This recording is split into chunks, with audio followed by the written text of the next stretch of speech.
Vatican Council II was the 21st and most recent ecumenical council of the Roman Catholic Church. This conference of the Church's world leaders ran from 1962 to 1965 and addressed the Church's vision of its mission in the modern world. It resulted in 16 central documents.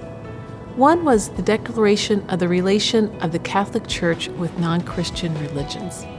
It's titled Nostra Aetate, which is Latin for in our time or in our age.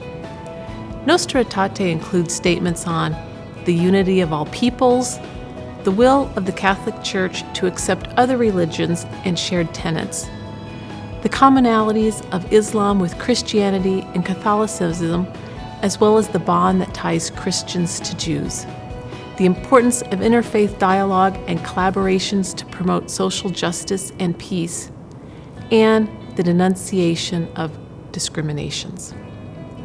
The spirit of the Declaration pervades Jesuit Catholic education today. In October 2013, Father General Adolfo Nicolas came and spoke to the presidents and board chairs of the Jesuit colleges and universities across the country. And what he said, in essence, was that these schools needed to be about the business of conversion, by which he did not mean converting Buddhists or Muslims or Presbyterians to Catholics. Instead, what he wanted to see was that these schools would convert Presbyterians, Buddhists, Muslims, and Catholics to their own humanity. And I think that that's really what Catholic education calls us to, is this deep, deep conversion to our own greatest humanity.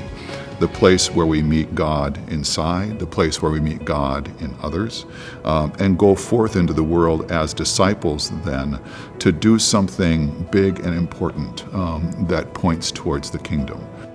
At Xavier, our way of living the Jesuit Catholic tradition in the 21st century is outlined in the university's Seeking Integration and Wisdom document.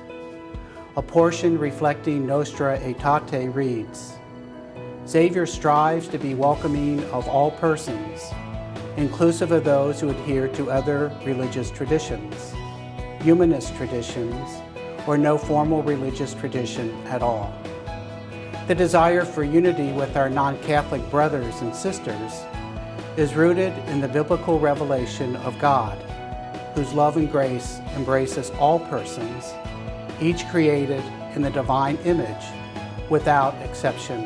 Our Jesuit campus, alive with Ignatian spirituality, embraces the expression of diversity in religious experiences and cultural beliefs as portraits of life where God exists and waits for us to visit.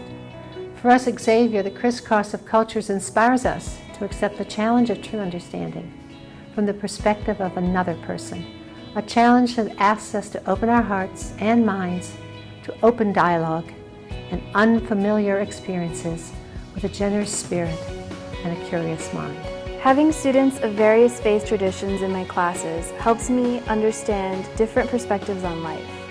Through these experiences, I've realized that just because beliefs may be different, many other commonalities can still be shared. Differences can often unite us. Religious pluralism is good for my learning because it enables me to realize I am no different from my classroom colleagues.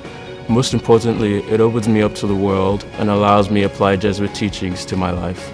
And so for us to engage each other in interreligious ways is to prepare our students to move out into a world where such skills are really going to be in great, great demand. In my experience, people from other religious traditions living out their traditions well and faithfully, it inspires me, us, to live out as well and faithfully as we can our traditions.